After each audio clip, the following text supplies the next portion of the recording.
What's happening? I'm Len Davis, the Seattle-based filmmaker, and I'm here at the Pike Place Market with my son, Zuli. And we're here with Johnny Hahn, a famous piano player who's been rocking here on the corner of Pike and Pine in Seattle for years. Johnny, how are you? I'm mostly pretty good. How are you? I'm great. So I have seen you here for decades. Tell me a little bit about this particular corner and what is your role in all of this? I'm just one of dozens of people who've been busking in the market for a long time, and just an opportunity to share what I do without being having to go through the gatekeeping process of the conventional music industry, where you can just come down to the market office, get a permit, and do your thing. Nice. So I understand that, but I would love you to elaborate. What does it mean to sort of reference the conventional gatekeeping of the commercial market scene, and how is this different? Well, I meant the conventional music business. Okay. Scene. My bad, but yeah. The gist of it I caught so totally. The bottom line is, many years ago, I would have loved to have been one of those people who had been granted access to the conventional performance scene in terms of clubs, touring, agents, blah, blah, blah.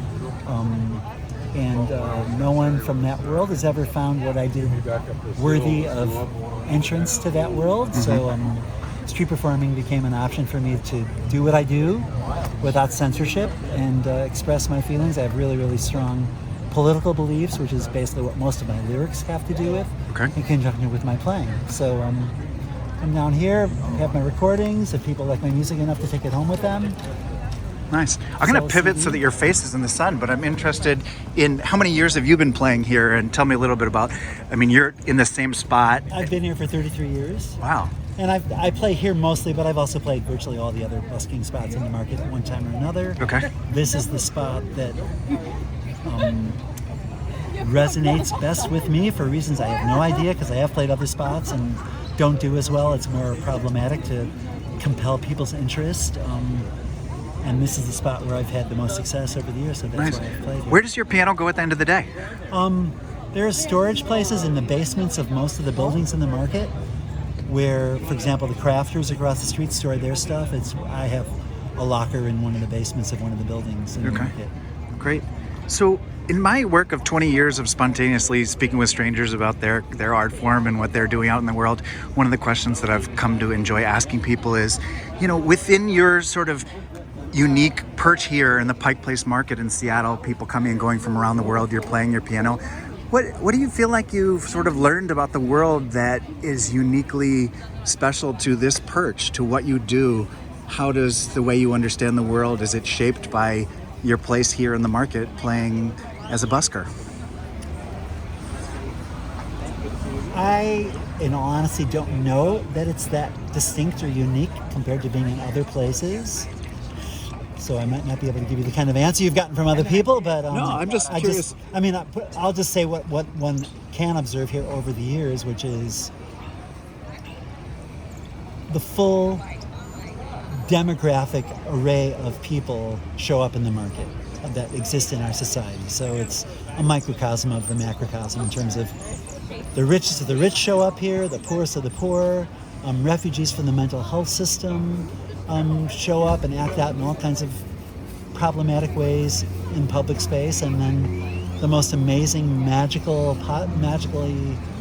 delicious experiences that you could ever possibly experience happen here. Some of my favorite experiences here have to do with people who come by and say, I never tip street performers, but I'm tipping you because you touch me in a particularly special way.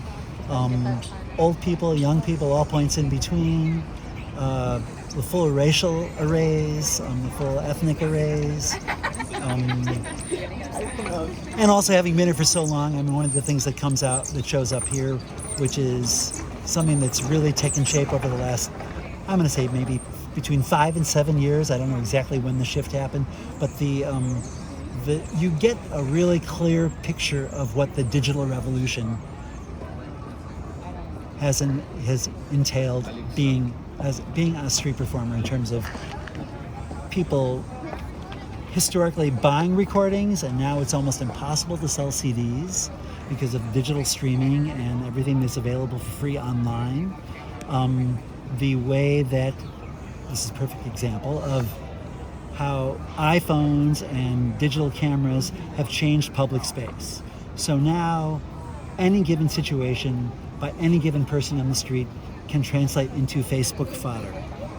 So the way that most dramatically played out for me, which is about 3 or 4 years ago, I don't remember exactly now when, but 3 or 4 years ago, I had a particular afternoon out here where 2 times within maybe a 2-hour period, 8 people gathered around me in a semicircle.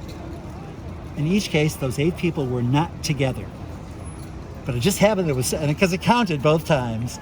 They all had a digital camera. They all were taking pictures of me playing. Not one of those 16 total people tipped me. It was like I was a phenomenon of interest for a brief period of time. They thought what I was doing was compelling enough to stop and take my picture, and then they all went off in their separate ways. And it was disturbing on a high order. And after that, I started to put up a sign, that you can see it on the front of my piano, which said, "Please tip for pictures," just because it seemed like people just did not get the context. It's like they thought this was interesting, but they didn't get the context of I'm able to continue to do what you find compelling because people tip me, and I'm able to continue to pay rent living in Seattle, which is becoming an increasingly very expensive place to live in. So that's just one other weird little thing about what you see being out here over a period of years where, I mean, it used to be commonplace to play here on the weekends, and I would sell between 10 and 15 CDs every Saturday and every Sunday for years.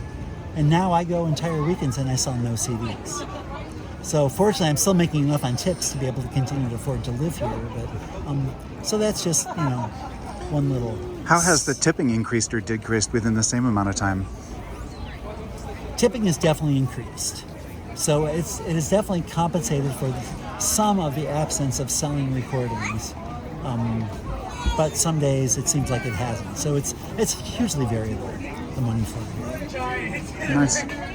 It seems like in a world, especially within our nation, that's become so polarized increasingly in the past couple of years, you made reference to, and I'm familiar, that the Pike Place Market is really a place where all kinds of people come together, not necessarily having the money to purchase, but certainly coming and walking through and experiencing it, not just from the fancy downtown hotels, but anybody who comes to Seattle. This is pretty much the #1 tourist destination.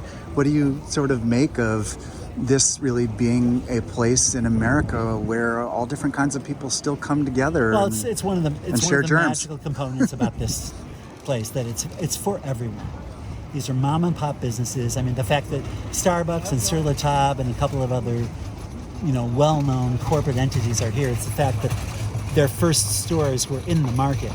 If they were, there's no chain entity businesses that are allowed into the market. So that makes things really personal for the people who run the businesses, because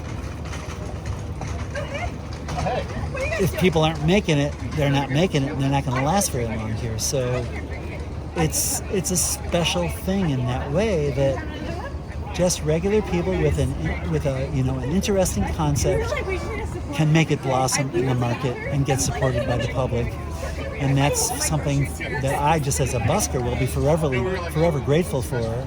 And also just grateful that there are all these mom and pop businesses here that can thrive and survive in this otherwise bloatedly expensive place to live in. Still, even with Amazon and everything, everything that Paul Allen embodied, that now dominates the economic, cultural vibe of the region. Mm-hmm. And you made reference to your own left-wing politics, and I'm curious, and you said that sort of informs your music and the music you play.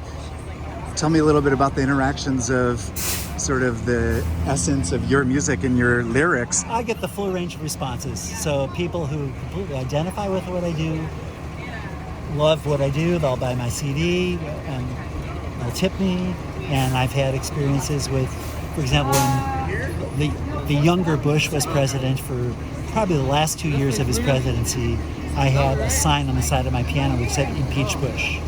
And I elicited some really, really toxic and venomous responses from some people, and I stuck to my guns, quote unquote, and kept the signs on my piano, and just tried to have rational interactions with those people. And in some cases, you could have a rational but difficult interaction. In some cases, I was threatened physically on more than one occasion.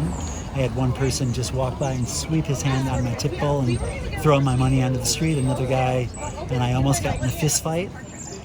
So one guy walked by and said, if the next time I walk by, that sign is still on your piano, you're in trouble. And that guy never came back, but that kind of a thing can happen here. I had a sign during the Kavanaugh hearings where I put a sign on the side of my piano and I just said, I believe Dr. Christine Blasey Ford. And a guy came by and was standing where you are for about 20 minutes and he was swearing at me. And eventually he walked away, but he said very nasty things to me.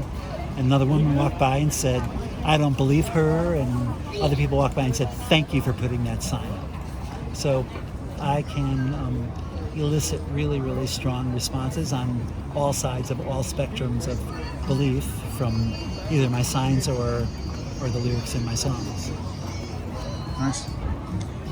Tell me a little bit about the music that you play other than the lyrics being informed by your politics. How would you describe sort of your sound? Is it all originals?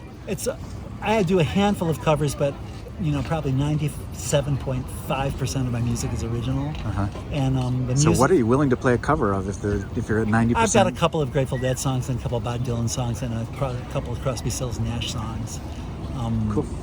Yeah, but as far as the music, it's a synthesis of many styles, folk, boogie, blues, ballady stuff, some classical feel stuff. And are you able to make a living continuing to busk in 2020 in the city of Seattle, given how fast the cost of living has just shot through the roof? I am still now. The big challenge on my plate right now is that about 4 months ago, my landlord sent me a letter, which he did to all the people in the building that I live in, announcing that because the city had just really upzoned our block in Crown Hill, that he was putting a house on the market. And so at some point, theoretically, somebody who wants to build a multi-story building will buy the property that I live in, and I'm going to have to find somewhere else to live, and how that's going to play out, who knows? So 33 years here in the Pike Place Market. Yeah. Wow. Amazing. Anything else you'd like to share? Just urge whoever watches this, if anybody watches it, to support your friendly local neighborhood street performer. Nice. Is there a way to support you for people who find this video online and are interested in reaching out, learning more about your music, or supporting you as a busker? I don't have a website, but if you were to go to YouTube and just type in my name, Johnny Hahn, Jonny, first name, last name Hahn, Hahn. There are a host of videos that many people have posted there. Cool. Yeah. Great. Thank you so much, Johnny. Sure. So again, I'm Len Davis, a Seattle-based filmmaker, and I'm here at the Pike Place Market in Seattle. And Johnny's going to take us away with one of his signature jams here. Johnny, what is sort of the essence of your music? Can we hear one of your famous originals? I don't know if I have any famous originals, but I'll play something.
So sweet. Johnny Hahn here at the Pike Place Market in Seattle, Washington. Johnny, the last thing I got to ask you about is we're here in the heart of the coronavirus times, and this is probably one of the slowest Sundays in the Seattle Public Market in history. It's a slow one. Yeah. Yep. Crazy. That's what it is. All right, We're just man. trying to take care of ourselves and get through this thing. Cool. Thanks so much for talking about your life and your experience here playing music for the people. Thank you for talking. All right. Stay fresh, y'all.